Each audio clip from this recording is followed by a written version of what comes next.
Well, hey, everybody, and welcome to episode 1 of CX and Coffee. I'm Justin Robbins. I'm Marty Shaughnessy. And this is the place where we combine coffee, customer experience, and a little bit of shenanigans every single week. Marty, it's so good. It's so good to be with you. Yeah, we've been talking about this for years now. And we've got so many connection points between the two of us, and I'm excited. In my head, you are the CX expert, and I am the CX noob. So I will naturally play that role of asking you questions that maybe people who are tuning in want to hear, and like, what about this? The things that you might just know by default after all these years. So I'm looking forward to showing my lack of knowledge and letting you kind of course correct anything that might come out of my mouth here. Oh no, Marty, gosh, the thing that I have come to appreciate the most about you is just the way you're wired, and your background and perspective always forces me to be like, I didn't think about it that way. And I think that's for a lot of us. It doesn't matter what you do. We get into this place where we don't realize kind of like how we've gotten blinders, or how we've just become so acclimated to our environment that it's that outside perspective that can be so valuable. And that to me is a big part of, we sat on this idea for a while, and I was like, what's the value that this can provide that's not already out there today? For me, it was about that. It's just let's have a different conversation. Also gives me an excuse to drink a whole bunch of coffee, which not that I needed an excuse to do anyway, but now we can have some fun with it, Marty. Yeah, that sounds good to me. Yeah. So let's jump in. Let's make it happen. Episode 1. Here we go. Let's do it. Cool. Marty, so a couple weeks ago, I was in California for an event, and I was supposed to fly back from California to North Carolina, and it didn't pan out that way. And I ended up getting a bonus day in Seattle, Washington. Okay. So bonus day in Seattle, Washington, and I was like, this is freaking perfect, because Seattle, I feel like, has kind of become the epicenter of coffee subculture in America. I don't know that that's an official thing, but in my mind, that's an official thing. I was asking a few people that I know there, and they're like, you've got to try Middle Fork Roasters. And so for episode 1, I was like, I'm going to get a bag of coffee from the epicenter, being Seattle, of course. And so here it is. This is their backpedal brew. It smells amazing. I mean, before we started rolling, I have been sniffing this bag and my cup. Probably in an unhealthy way, but I'm just talking about it. I was like, I want to do it one more. Can you do that closer to the mic so people can really hear the? Oh yeah, that's good. Nobody wants that. Nobody wants that. But you got it, so you're welcome. What's interesting about this, Marty? So I grew up in a house where it's like you crack the lid on the can of Folgers and that's it. Like there's no poetic exploration of notes other than tin can and burnt. Nothing against the Folgers people. Right. Of course. Folgers was my gateway coffee. But now, I'm reading this, and it's like a fine novel back here describing. So it says the notes are earth. I'm assuming that's like the nicer way of saying dirt. I don't get dirt. Yeah. I guess I get to choose a place on earth, and this is the earthiness of it. Earthy. But what I actually do get is this says toasted cashew, and I love cashews. If I had to pick a favorite child, it would be a cashew. I agree with you there. Yeah. Yeah, I get this. This is the other thing I loved when I saw this thing. We'll get back to the tasting notes. But there's a quote on the side by Sir James Mackintosh. I don't know what he did, but he has a great quote. The power of one's mind is directly proportional to the quantity of coffee they drink. Wow. So what that tells me is I must have a pretty powerful mind. That's interesting. We'll have to look that guy up. Yeah, maybe we'll put a picture of him on the screen there. Yeah, we'll definitely do that. Mackintosh. That'll come back here. So the origin, this is Brazil and Indonesia, and it's a medium roast. Should we find out? Find out what the first sip is like? Yeah, what's in the mug? How's it taste? I'm so excited.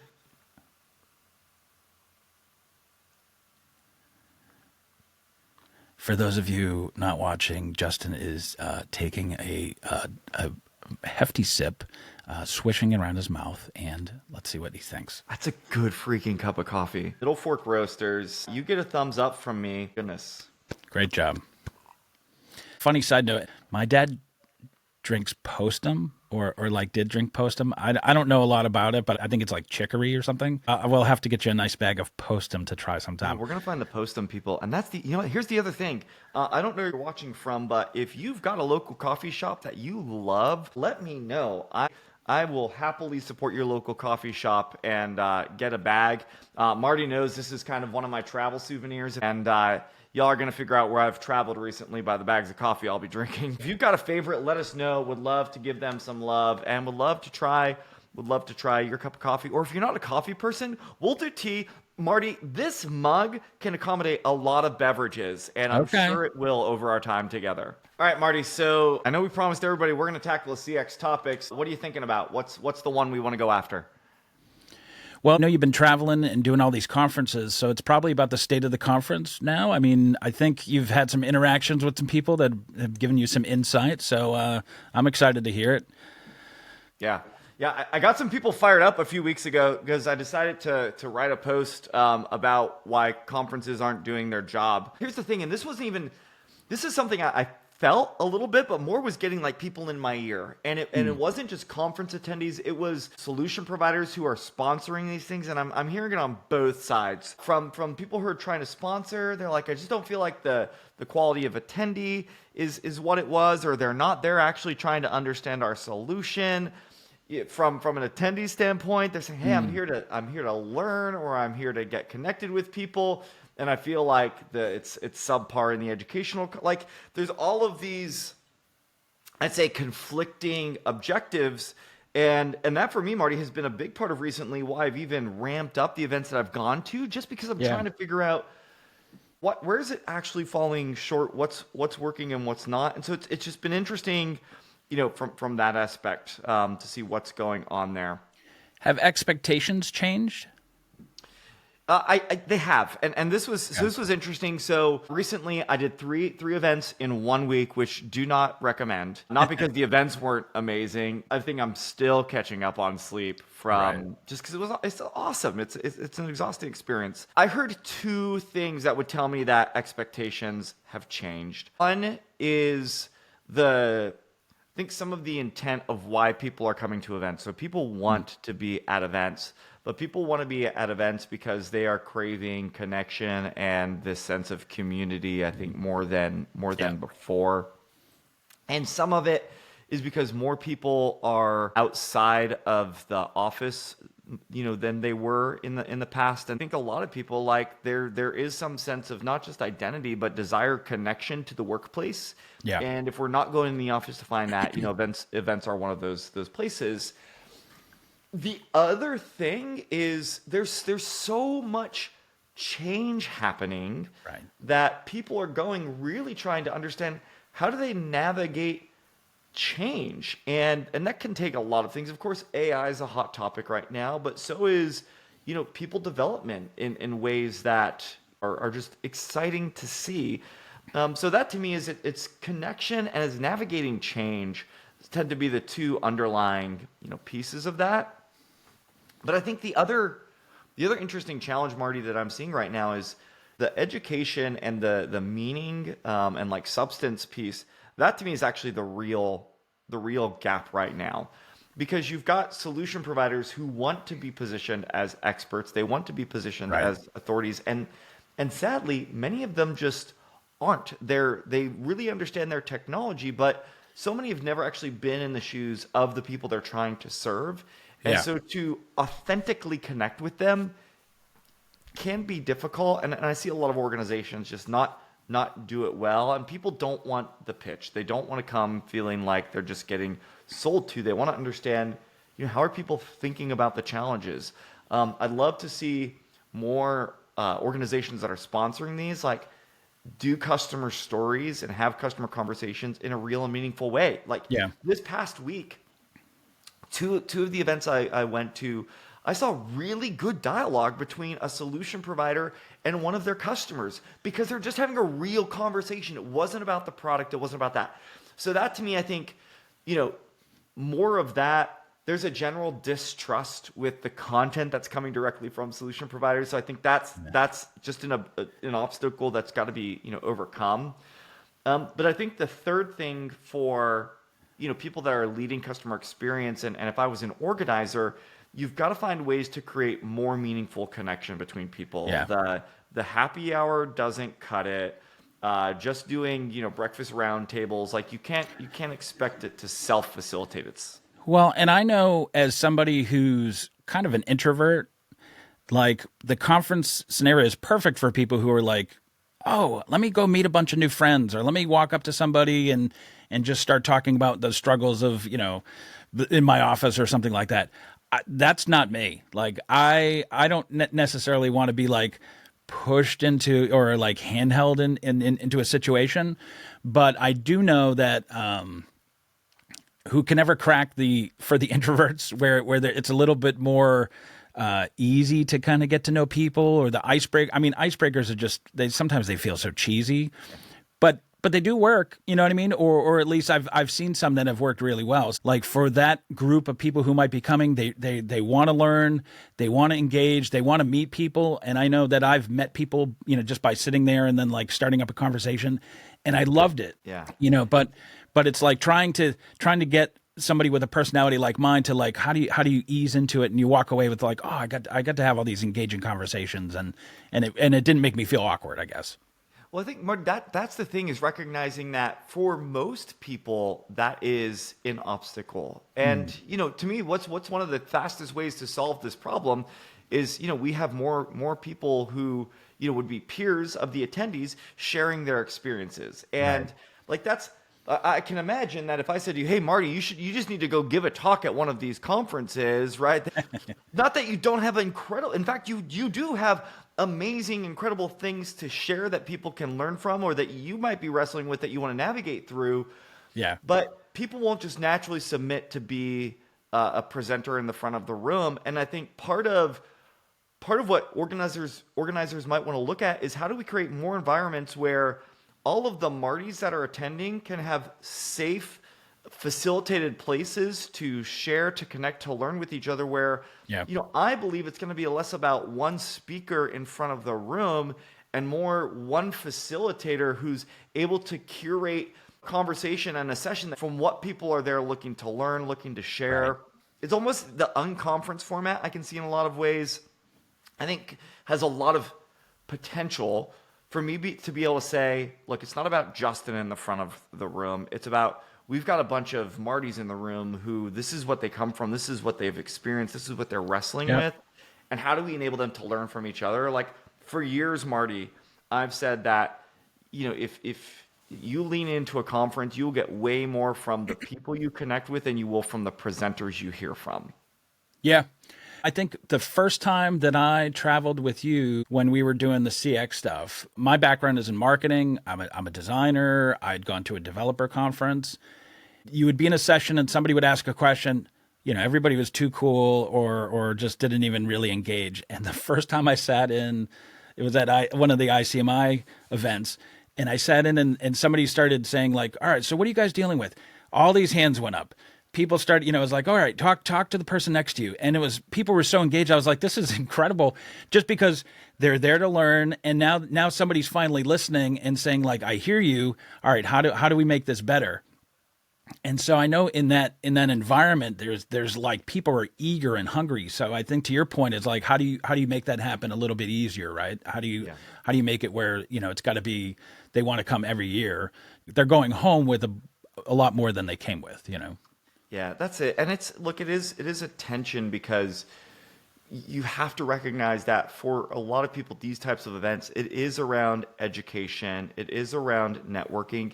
It isn't necessarily because they're actively purchasing a solution, Right. Which is difficult, because from the solution provider standpoint, like they're trying to have a certain number in their pipeline, or deals that close, to rationalize the investment. And it's not going to be quick and easy. I think it is recognizing, or at least being more transparent, to say this event is really kind of built and geared towards people who are actively trying to buy a solution. And we've enabled it in a way to get the right type of buyer in the room and to have the right type of conversation. But to recognize, for most, that's not why they're there. I think there's a lot to come, but like here's my bow on this from an observation standpoint. Right. Events are back in a way that I'd say is at or above where they were going into 2020. That Yep. to me is crystal clear this year that events are on the comeback. There's work to be done on both sides. I think if you're watching this and you're part of an organization that sponsors events, you've got to find ways to more authentically tell your customer's story, to maybe set better expectations in terms of like your return on this event. Maybe is to be viewed more as a trusted, credible thought partner, Yep. and to know that the deal cycle on this might be longer, or just work with the organizer to say, hey, this is the type of buyer we're looking to get. How can we make sure that buyer's there? Yeah. But if you're looking to attend, I think I'm going to encourage you in three ways. One is be willing, and I know this isn't easy, but be willing to put yourself out there a little bit more. Maybe that is to submit to speak or to be part of a panel, or if nothing else, be the one to ask the first question when you sit down at the breakfast table.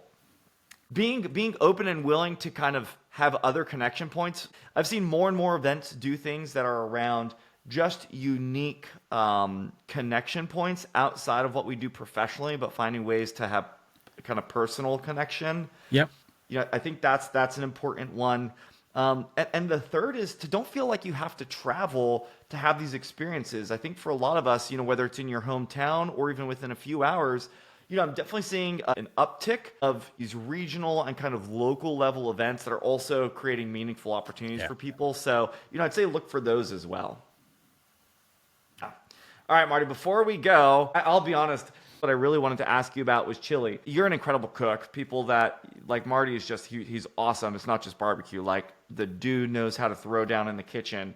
And so you had this chili cook-off, but you took it kind of seriously. Talk to me about how you prepared. So first off, I think you did some research. What'd you learn when you were doing some research on what people were looking for in their chili? Well, there's always the beans and no beans thing, right? And I don't know. I grew up with beans. It wasn't until later in life till I realized that like people from Texas say that that's not a chili. But beans are a part of it. So that's just my go-to. There was lots of talk around like, you got to have some cornbread or sour cream, raw onions. I mean, it was all the standards. I think so. I appreciate all the things you said about my cooking. It's been a process, and chili was actually the first recipe that I felt like was mine. I mean, a lot of times it's, I make this thing, but I put parsley on top, or I put a little bit more garlic, and people, that's their recipe. This was I learned from my father-in-law. He would open up 4 or 5 cookbooks, and we'd see what is the base ingredients in that dessert, and then as you work on it, you kind of adjust it, like, oh, this tastes flat, needs a little bit of acid, or maybe it's too spicy and you got to counter it with some, something sweet or something like that. So this was it's in a binder, it's all chicken scratch, it's got stains all over it, and it's not necessarily a proper recipe, but it's a list of ingredients that I know how to put together. And so in trying to do something different, I went with ancho and chipotle, like the smoked chilies.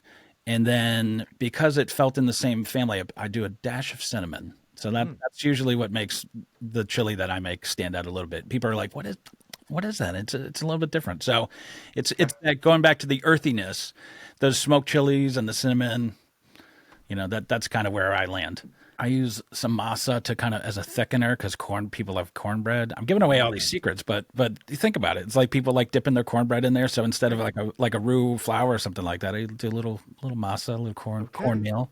Ooh, all right. And you took home crowd favorite, was that right?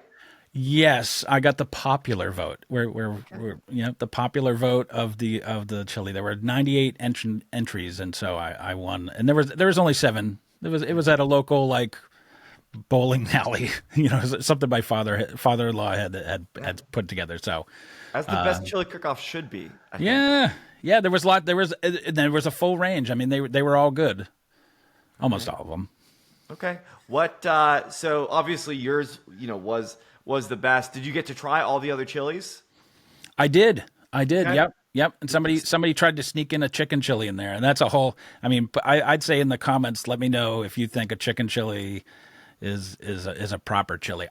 They can be delicious. I just don't know. I feel like it's a separate category. Yeah, That's just yeah, my so personal I'm opinion. gonna agree with you. I like to me. You said I was like, ooh, white chicken chili is like really what it to me is like a delicious stew. I would classify it as a stew. It was good. It was creamy. It was like delicious, but it just felt like it was like, hey, come on in, come on, yeah, somebody throw the ball to it. You know what I mean? Just let it play around a little bit. But Yeah. it's not real. It's not a chili. Uh, oh man, this is so good. Now I'm hungry for chili. And to me, like chili's great. I love board games. We'll talk about board games on a future episode. But to me, there's nothing better than like you make a big thing of chili, like a cool, maybe like misty, rainy day. And we're getting into chili season too. I mean, you can have chili year round, but like we're there. That feels so good. Yeah, well, I'm in Pennsylvania, and this year we've had the best like autumn season in a long time. Originally from Massachusetts, so I kind of have that New England snobbery about around fall. We kind of own it up there, but living living in PA, like this has been, I mean, gorgeous. You look outside and it's just like, there's a rainbow of leaves, and yeah, it's amazing. So it feels like chilly weather. I like it. I like it. Well, thank you to Marty's local bowling alley for having that chili cook-off and enabling us to have that conversation. Thank you to Middle Fork Roasters. Uh, Gosh, I'm gonna have to now brew another pot of coffee as soon as Yeah. we get done here because what I learned, Marty, is that I'm going to increase the proportional power of my mind. Thanks, Thanks Mr. to that McIntosh.